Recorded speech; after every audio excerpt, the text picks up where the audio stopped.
안녕하세요. 반갑습니다. 자, 이번 시간에는 회사법의 입문 시간이죠. 자, 그래서 회사가 무엇인지, 그리고 회사는 과연 어떤 능력을 갖고 있는지에 대해서 자, 공부를 할 시간입니다. 그러면 서론적인 측면이 되겠고요. 자, 회사의 개념이죠. 개념이라고 말할 수도 있고요. 그리고 회사의 종류에 대해서 자, 우리가 공부를 해보겠습니다. 자, 회사는 뭐냐 그랬을 때 회사법 자체가 상법에 있어서의 제3편입니다. 제3편. 그랬을 때 회사는 가장 대표적인 상인입니다. 상인. 그래서 상행이나 그 밖에 영리를 목적으로, 뭐 상행위도 하겠지만 그 밖에 영리를 목적으로 하는 상인이다라고 하는 것인데, 그러한 설립된 법인이다라고 이렇게 정의를 하고 있습니다. 회사법 제169조에서 이렇게 정의하고 있는데, 그러면 여기서 우리가 시험에서 나오는 단어들을 좀 정리해야 될 거 아니겠어요? 이 법조문의 취지에 대해서. 자, 과연 영리라고 하는 이 말이 무엇이냐 이 말입니다. 영리성을 갖고 있어야 회사가 된다 이런 얘기인데, 영리라는 말은 이윤을 목적으로 한다 이런 게 아니라요. 이런 게 아니라 이윤되는 사업을 한다, 영리성을 띠는 것이 아니고, 자, 이윤되는 사업 이런 것들을 분배를 할 거냐. 자, 분배입니다. 분배. 사원들에게 분배를 하게 되면 영리성을 띠고 있다. 자, 이 분배가 대단히 중요한 초점이다 이렇게 보셔야 됩니다. 분배를 하게 되면 영리법인. 그런데 당연히 회사는 분배를 하게 되는 거죠. 분배를 하니까 영리성을 띠는데, 그 영리성이 대외적인 활동을 했어요. 그죠? 자, 대외적인 활동을 하여 나오는 이윤을 분배해야 된다. 그래야 회사다. 자, 이렇게 평가한다라는 겁니다. 그렇다면 영리가 있긴 있는데, 이 영리가 대외적 활동이 아니라 대내적 활동의 결과 이윤이 있고, 그것을 또 분배를 해요. 그러면 그것도 영리냐 이렇게 평가할 수는 없다는 겁니다. 왜? 대외적이라는 요건에 충족을 못 해줬기 때문이라는 거예요. 그러면 대내적인 활동으로 구성원들에게 영리를 이렇게 분배한다라고 하는 것이, 자, 우리는 상법상에 있어서의 자, 상호보험회사, 민법 조합도 있습니다. 그죠? 협동조합이나 또는 상호 보험회사라는 게 있습니다. 보험회사가 있는데, 상호 보험회사는 보험업법이라는 법에 나오는 어떤 그런 주체가 되겠죠. 이런 자들은 상인은 아닌 거예요. 회사는 아닌 거예요. 영리성을 띠지는 못한다. 이렇게 평가할 수가 있습니다. 그러니까 이런 자들은 대내적 활동이니까 영리성의 조건을 충족하지는 못한다. 이런 어떤 평가를 내릴 수밖에 없는 거죠. 그러면 그 교재에서도 나오고 있습니다만, 공법인이 있는데, 공법인이다라고 했을 때 이 공법인도 뭐 이런 건 실제 시험에서 나온 적이 있죠. 공법인도 이 경우에 있어서 상인은 될 수가 있어요. 상인 자격은 취득할 수는 있지만, 그러나 공법인은 분배를 할 수가 없습니다. 영리성을 띌 수가 없는 거예요. 그러면 공법인은 회사가 될 수는 없다. 자, 이렇게 평가할 수가 있습니다. 그러면 법인성이 나오고 있습니다. 법인성. 그죠? 회사는 법인이거든요. 그러면 법인이라고 하는 것은 회사의 여러 가지 이러한 어떤 설립적 절차를 우리가 뒤에 공부하겠습니다만, 실체를 형성해 가는 과정과 그리고 설립 등기를 해야 법인성을 취득하게 되는 겁니다. 따라서 법인성을 취득하는 시점은 설립 등기 시점이라고 평가할 수가 있어요. 그러면 이런 설립 등기가 안 되어 있다면 법인이다라고 평가할 수가 없는 거잖아요. 그죠? 그러면 이 법인이라고 하는 것은 무엇을 의미하느냐라고 했을 때 회사라는 법인이 있고요. 그죠? 이 회사에 사원이 있을 때 회사에 채권자가 있다라고 한다면 이 채권자가 회사에 책임을 추궁할 수가 채권을 추궁할 수가 있겠죠. 그러면 이 사원에게는 직접적인 책임 추궁을 원칙은 못하는 거예요. 왜냐하면 사원은 하나의 구성 뭔가 그 기관 뭐 이런 어떤 부속에 불과한 거죠. 쉽게 표현하면. 그래서 이 사원이 일단은 원칙은 그렇지만 만약에 이 사원에게도 이렇게 직접적인 어떤 채권 추구 추심이 가능하다고 한다면 이 사원들이 직접 책임을 진다. 자, 이렇게 표현합니다. 직접 책임. 그래서 한명합자회사의 무한 책임 사원은 직접 책임을 지는 거예요. 그건 좀 약간적 예외적인 측면이고요. 자, 이렇게 회사만 책임을 진다라고 한다면 이 사원은 간접 책임을 부담한다.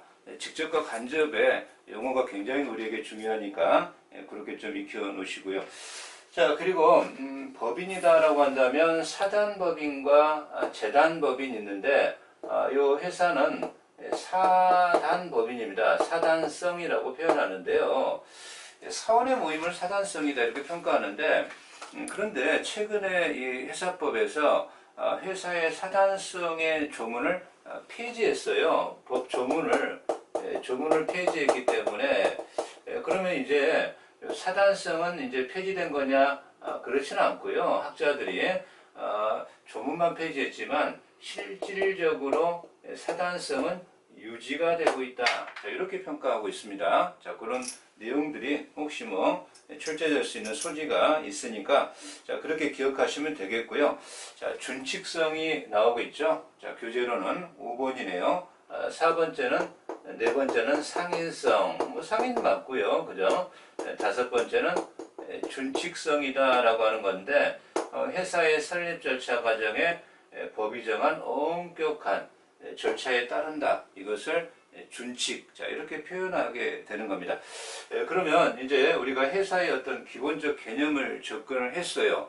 그런데 교재에서는 법인격 부인론이라고 하는 것이 나오고 있습니다. 법인격 부인론. 자, 이렇게 나오고 있는데 법인을 인정했는데 그 법인격을 부인하겠다라고 하는 표현이잖아요. 그래서 왜 법인격을 부인할 거냐라고 했을 때 자, 회사라고 하는 회사가 존재하고 있지만 이 회사의 법인성이 거의 뭔가 그 페이퍼머니처럼 껍질적으로 뭔가 형해화돼 버린 거예요.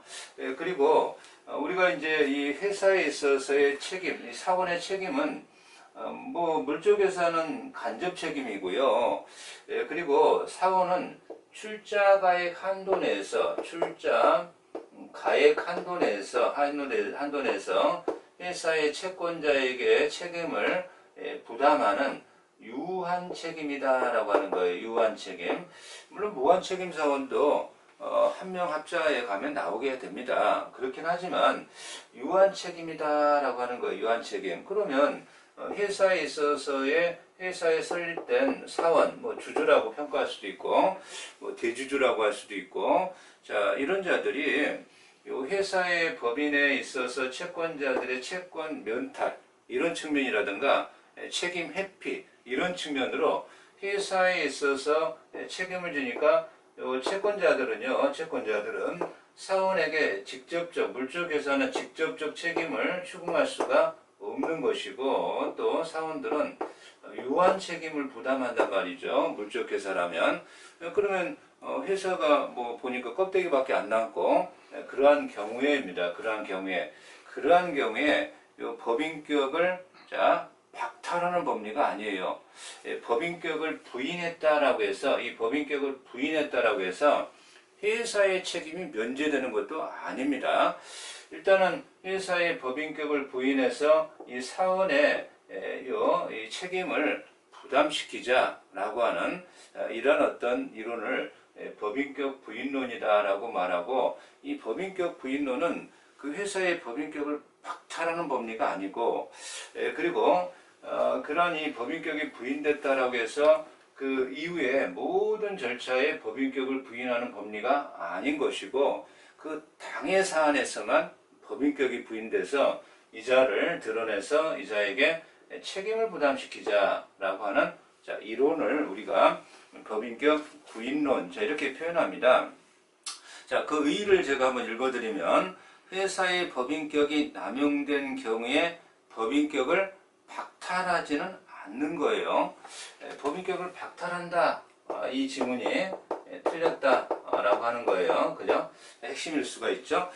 문제된 특정 법률 관계입니다. 그죠? 그 위에 모든 법률 관계가 아니라 특정 법률 관계라는 거예요. 포인트가. 여기에 대해서 회사와 사원 주체 인격을 동일시하여, 회사와 사원의 동일시해서 회사도 책임이 부인되는 게 아니고 책임지고 사원도 책임을 져라. 간접 책임, 물적에서 하는 간접 책임인데 거기에 대한 굉장히 의의적인 현상이다, 이렇게 평가할 수가 있습니다. 기능적 측면에서 아무래도 그 회사의 이름만 빌렸을 뿐, 이 경우에 있어서 제3자에 대한 책임, 채무 멘탈이라든가 그것을 회피하려고 할 때 등장하는 이론이다라고 하는 것이고, 판례의 태도가 나오고 있는데요. 판례의 태도가 이 경우에 있어서 법인의 형식만 갖췄을 뿐, 법인격에 있는 배우자가 이 경우에 법률 적용 관계를 회피하기 위한 수단으로 이용되고 있을 때 이러한 법인격을 부인하자, 배우자의 책임을 이러한 특정 사안에서 부정하는 것, 배우자의 책임을 부인하는 것은 요거는 신의 성실 원칙에 반하는 거 아니냐라고 하는 거예요. 신의 성실의 원칙에 반하는 것이다, 원칙에 반하는 것이기 때문에, 그렇다면 이자의 책임을 인정하자라고 하는 것이 법인격 부인의 법리의 핵심 포인트가 되겠습니다. 그러면 그 적용 효과, 4번에 이 법인격 부인론의 적용의 효과, 이런 게 나오고 있죠. 적용의 효과가. 여기 시험에서는 굉장히 중요한 포인트가 될 것인데요. 법인격 자체를 박탈하거나, 그죠? 법인격 자체를 박탈하거나 그런 게 아니라는 거예요. 그죠? 그리고 법인격을 부인했다라고 해서 회사의 책임이 부인된다라고 하면 틀린다는 거예요. 틀린다는 겁니다. 부인하는 법리도 아닌 것이다 라고 하는 겁니다. 그러면 변제 청구를 받은 주주는 회사가 같은 항변으로, 이 채권자가 있잖아요. 그죠? 이 채권자가 A라고 했을 때 회사의 채권자에게 변제할 책임도 있지만 여기에 대한 항변 사유가 있다는 거예요. 항변, 그죠? 여기 항변의 사유가 있을 때 이 항변 사유를 가지고 사원이, 그죠? 법인격이 부인돼서 그 특정 사원에서 드러난 사원 B가 회사의 항변으로 항변할 수 있느냐? 어떻게 되겠어요? 항변할 수 있어야 한다. 항변이 가능하다라고 하는 거예요. 이런 포인트를 잘 기억하시고요. 그 적용적 효과적인 측면에서 절차법적인 효과가 나옵니다. 절차법적인 효과가 나오는데, 절차법적 효과가 굉장히 좀 포인트가 됩니다. 그렇다면 이 채권자가 회사에 대하여 소를 걸어가지고 회사에 대해서 판결문을 받았다는 거죠. 판결문을 소송법적으로는 집행권원이라고 합니다.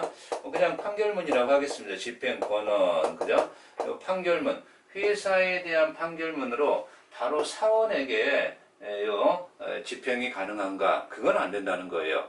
그래서 판결문을 갖고, 회사에 대한 판결문을 갖고 사원에게 이렇게 책임 추궁할 수는, 집행할 수는 없는 겁니다. 그렇다면 채권자는 소를 제기할 때 어떻게 해야 된다는 거예요? 회사와 사원을 공동피고로 판결문을 받아라. 그렇다면 회사에 대한 이러한 판결문이, 그죠? 판결문의 가장 기본적인 효력 자체가 기판력과 집행력이라고 합니다. 판결문의 효과가 기존의 판결의 기판력과 집행할 수 있는 집행력, 이 두 가지가 판결문의 가장 큰 효력인데요.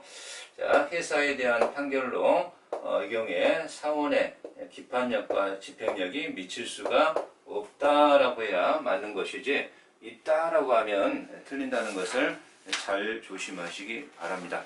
자, 이 점에서 우리가 이 회사의 의 그리고 회사의 이러한 법인격 부인론 이렇게 이제 진행할 수가 있겠죠. 그리고 이제 OT에서도 말씀드렸지만 회사라고 하면 인적회사가 있고요, 그죠? 인적회사 그리고 물적회사가 있다라고 하는 거죠. 물적회사. 그래서 인적회사는 한 명, 2명 이상의 2명의 무한 책임 사원으로 구성된 합자. 그러면 무한 책임 사원과 유한 책임 사원으로 구성된, 이건 뭐 인적회사다 이렇게 말하고, 물적회사이다라고 하는 것은 이 경우에 뭐 주식회사가 가장 대표적인 거죠. 주식회사가 존재하게 될 것이고요. 그리고 이 경우에 유한회사가 존재하겠죠. 주식회사, 유한회사, 그죠? 그러면 이 경우에 있어서 인적회사 내부적으로는 인적회사의 형태를 갖고 있고, 외부적으로는 물적회사의 형태를 갖고 있다라고 하는 유한 책임사원이 좀 최근에 이 경우에 좀 도입이 됐죠. 유한 책임 회사라고 말하게 되겠습니다. 자, 그래서 요 주식회사 위주로 공부하고요. 요것들은 비교 개념으로 공부하게 진행이 된다라는 것을 말씀을 드리겠습니다. 자, 그러면 여기에 그런 내용들을 좀 참고하시면 되겠죠. 자, 이번 시간은 이제 회사의 능력을 우리가 공부할 시간입니다. 자, 능력이다라고 하면 뭐 살아있는 자연인도 마찬가지로 권리 능력, 의사 능력, 행위 능력, 이 세 가지가 문제가 됩니다. 권리의 주체가 되느냐, 권리를 향유할 수 있는 능력이 있느냐, 요 점이 이제 문제가 되는 거죠. 근데 그 회사 법인은 권리 능력이 있다라고 했을 때 이 경우에 그 의사 능력, 행위 능력은 별 문제가 안 되죠. 권리 능력 범위 내에서 행위 능력이 일치해 버리니까요. 자, 그렇다면 이 권리 능력과 불법 행위 능력, 이 두 가지 정도가 문제가 될 겁니다. 따라서 권리 능력이란 권리의 향유, 권리의 주체가 될 수 있는 능력을 말하는 거죠. 회사도 인이잖아, 그죠? 인입니다. 인에는 자연인과 법인이 있기 때문에 당연히 권리 능력을 가진다라고 볼 수가 있습니다. 그러면 그 권리 능력이 갖는데 이 권리 능력이 제한되는 게 이제 문제가 등장한다는 거예요. 그래서 제한은 세 가지의 권리 능력에 제한이 문제가 됩니다. 자연인, 살아있는 생물, 자연인에 비추어서 성질적인 측면에서 어떠한 제한이 되는지, 여기 이제 먼저 문제가 될 것이고, 두 번째가 법률에 의하여 제한은 어떤 것인지, 그죠? 또 이 회사 법인은 민법 제 34조가 그 정관이 정한 목적 범위 내에서라고 되어 있거든요. 정관상 제한이거든요. 정관이 정한 목적 범위 내라는 그 해석론이 도대체 어디까지냐? 이 세 가지가 문제가 될 겁니다. 그러면 성질, 자연인과 좀 다르잖아요. 자연인은 육체가 있죠. 그렇다 보니까 자연인의 경우에는 누릴 수 있는 그런 권리가 있고, 법인은 육체가 없기 때문에 누릴 수 없는 권리가 있어요. 뭐 누릴 수 있는 권리는 뭐 우리가 별로 얘기할 건 아닌 것 같고요. 그죠? 누릴 수 있는 게 있고 없는 게 있는데, 그러면 자연인은 육체를 갖고 있으니까 결혼을 할 거 아닙니까? 결혼해서 자식을 낳을 거 아니에요. 자식에 대해서 친권을 누리게 될 것인데, 친권 같은 것은 누릴 수가 없죠, 법인이. 자, 그리고 이 경우에 상속권, 당연히 누릴 수가 없죠. 법인이 자식을 낳는다. 뭐 뒤에 가면 우리가 모자 회사 같은 것도 등장하지만 육체를 전제로 한 모자 회사가 어떤 개념이 아니거든요. 또한 부양 의무 뭐 이런 거 뭐 개념적으로 뭐 존재할 수가 없는 거죠. 자, 그리고 이제 여기에서 상속권이 없으니까, 그죠? 이제 상속권이 좀 의미가 있어요. 그죠? 그러면 어떤 사람이 그 회사에게, 법인에게 내가 주거든 어떤 재산을 어떤 회사에게 주겠다라고 유언으로, 그죠? 증여할 수 있느냐? 이건 가능하다 이 말이에요. 유증. 그래서 유증은 가능하다라는 것이 여기서 굉장히 중요한 포인트가 되겠습니다.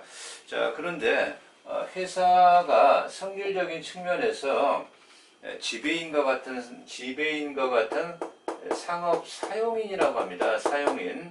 이거는 또 뭐 이 경우에 있어서 곤란하다. 법인에 있어서는 이러한 상업 사용인은 되지 못한다라고 평가할 수밖에 없는 거예요. 왜냐하면 이 상업 사용인은 그러한 영업주와의 인적인 신뢰관계가 굉장히 중요하거든요. 그렇다면 상업 사용인이 되지 못한다라는 것을, 자, 이것도 굉장히 중요한 포인트가 될 수가 있겠고요. 다만 발기인 가능합니다. 발기인은 회사도 가능하다. 자, 그렇게 되어 있죠. 자, 그리고 그 로마자 4번에 회사가 다른 회사의 주주 가능하죠. 자, 유한 책임사원 가능합니다. 유한 책임사원. 그러나 회사가 다른 회사의 무한 책임사원이 된다라고 하게 되면 무한 책임사원은 그 전 재산으로 이게 출자가액 한도가 아니라 전 재산으로 책임을 지기 때문에 연쇄 도산이 될 수가 있어요. 그건 안 된다. 그죠? 기업적으로 위험하다라고 해서, 자, 요 유증은 받을 수 있다. 상속권은 없다. 자, 그리고 무한 책임 사원은 될 수가 없다. 상업 사용은 될 수가 없다. 요게 성질상 제한의 중요한 포인트가 될 겁니다. 자, 법률상 제한으로 가게 됩니다. 자, 회사가 다른 회사의 무한 책임 사원이 되지 못한다라고 하는 것도 이것도 법률적인 측면에서의 제한이에요. 이건 법률상 제한도 성질상 제한도 중복적 측면이 있고요. 그리고 청산, 회사도 언젠가는 사망으로 갈 거 아닙니까? 그랬을 때 회사의 사망, 자, 출발을 했죠. 설립을 한 거죠. 그죠? 설립 전에도 이제 여러 가지 뭐 발기인, 설립 중 법인, 설립 등기, 회사가 활동하겠죠. 그러면 이제 해산의 사유가 있으면 청산으로 들어가서 청산 관계가 실질적으로 종료가 됐을 때 법인격이 소멸하게 되는데, 청산 중의 법인은 이 경우에 있어서 아무래도 권리 능력 자체가 좀 제한을 받을 수 있습니다. 이것도 법률적 제한이다, 이렇게 평가하고 있다라는 겁니다. 자, 그런 어떤 측면이 있고요. 자, 문제가 되는 것은 정관이 정한 목적, 범위 내에서 자, 권리 능력을 향유한다라고 하는데, 여기에 대해서 학설이 대립하고 있습니다. 과연 이 목적 범위 내라고 하는요, 이게 민법 제34조인데 회사법은 별도로 그런 조문 자체는 없는 거예요. 그렇다면 그 목적 범위 내라고 하는 것이 상법상의 회사에도 그대로 적용이 되는 것인지, 그죠? 자, 그런 어떤 측면에서 거기에 위반했을 때 그 행위 자체가 무효가 되는 것인지, 뭐 이런 것들이 이제 문제가 되게 될 겁니다.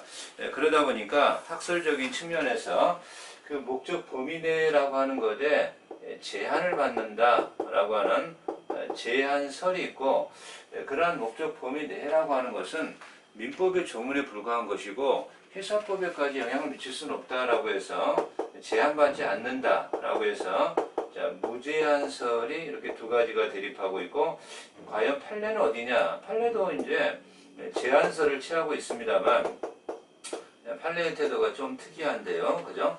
자, 제한설이 나오고 있습니다. 정관이 설정한 목적 범위 내에서다라고 했을 때, 요 민법 제34조가 상법이 특별법이고 상법이 적용이 안 된다면 민법이 일반법으로 보충적 적용되는 거 아니냐에 따라서 민법 34조가 적용이 돼야 된다라는 법적 근거를 두고 있고요.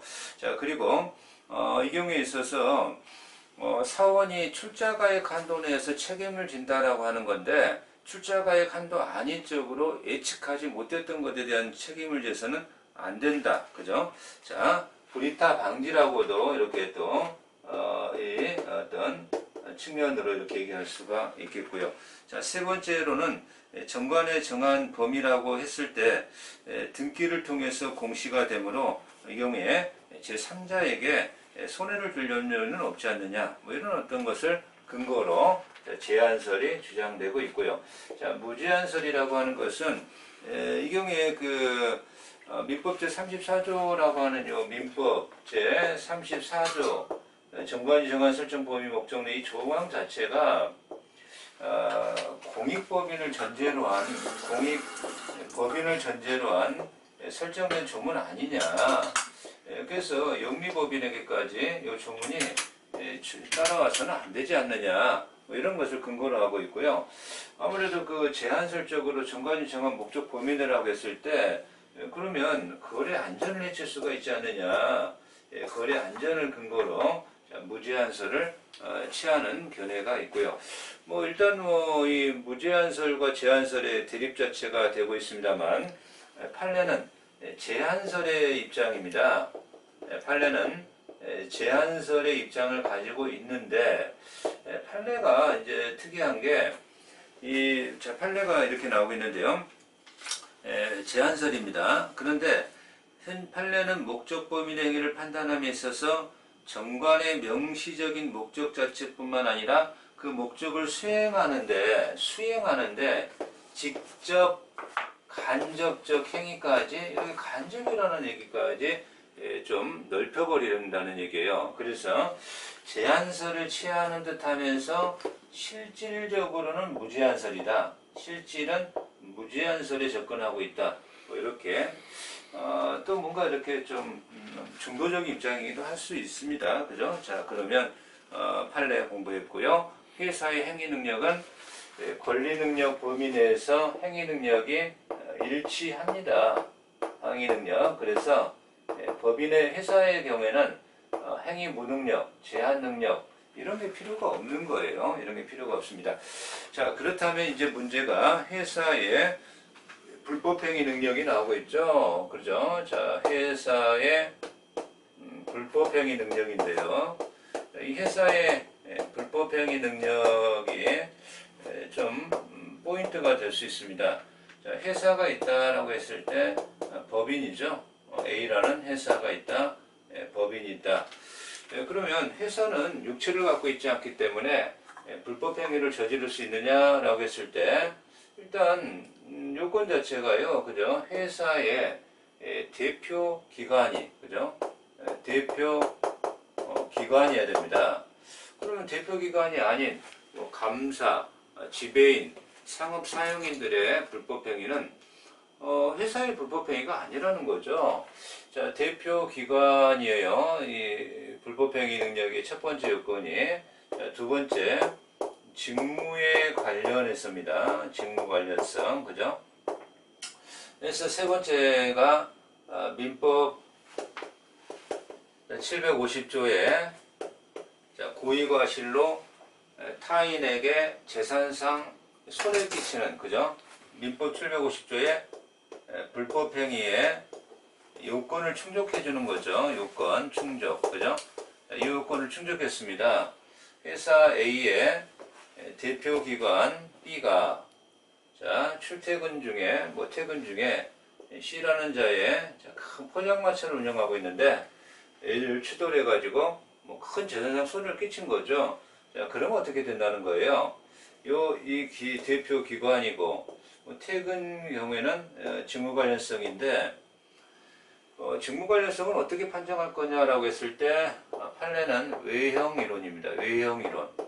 자, 외형상 직무면 직무다. 대표권을 남용했다거나 또는 강행곡규를 좀 위반했다 할지라도 이 경우에 외형상 직무다라고 하면 직무 관련성을 인정하죠. 퇴근길에 이렇게 추돌을 한 건 외형 이론에 따라서 직무 관련성이 인정이 되는 거죠. 그리고 민법 불법행위 요건 충족을 했었죠. 그러면 자, 이 경우에 자, 회사 자신의 불법행위가 되는 겁니다. 회사 자신에게 손해배상을 청구할 수 있는데 자, 우리나라의 이 법인의 불법행위 능력에 대해서는 아주 특이하게 회사가 불법행위 책임을 부담한다라고 해서 대표기관은 책임을 면하는 게 아니에요. 자, 대표기관도 불법행위 책임을 부담하고 자, 요 피해자죠. 피해자는 회사와 요 대표기관에게 경합이 됩니다. 선택적으로 책임을 추구할 수 있는데 회사가 좀 더 또 부유한 거니까 회사에게 책임 추구할 수가 있겠지만 양자는 이 경우에 부진정 연대라는 연대에서도 요 채권의 소멸 사유를 조금 좁혀서 지금 좁혔기 때문에 피해자 보호에 좀 더 충실한 그것을 부진정 연대라고 하는 거예요. 그랬을 때 이 경우에 있어서 부진정 연대 책임을 구성하고 있다. 자, 이렇게 표현합니다. 그런데 여기에서 요 외형 이론의 한계가 굉장히 중요합니다. 한계가 나오는데요. 외형상 대표기관의 책임을 인정한다라고 할지라도 그렇죠? 자, 외형 이론에 따라서 대표기관의 직무 관련성을 인정했다라고 할지라도 요 피해자가 요 지금 대표기관의 행위 자체가 이 경우에 자 아무래도 이 외형 이론에 따라서 직무 관련성 인정해서 회사의 불법행위를 인정했다 할지라도 이 경우에 피해자가 알았거나 중대한 과실로 알 수 없었다. 악이거나 중과실이 있거나 중대한 과실이 있거나 중과실이 있다라고 한다면은 법인의 불법행위 책임을 추궁할 수가 없게 됩니다. 자, 요 외형 이론 우리가 거기에 실려 있는데 굉장히 좀 중요하죠. 아주 중요합니다. 자, 그래서 회사의 불법행위 능력에 가해자가 대표 기관이어야 된다라고 하고 업무 집행은 외형 이론에 따라서 자, 이렇게 좀 우리가 마무리를 지을 것이고요. 자, 그런데 외형 이론에 한계가 있다라고 하는 거죠. 로마자 3번에 자, 대표이사의 행위가 외형상 업무 집행행위에 속한다고 인정되는 경우에도 업무 내지 직무관에 속하지 아니하면 상대방은 요 피해자죠. 알았거나 중대한 과실로 알 수 없었다면 자, 법인의 불법행위 책임을 손해배상 책임을 추궁할 수가 없다. 자, 요 X는 책임 추궁이 곤란하다. 그죠? 자, 그래서 요 불법행위 능력, 불법행위가 성립됐을 때 요 대표기관에 대해서는 사용자 배상 책임을 추궁할 수는 없는 거예요. 이건 안 되는 겁니다.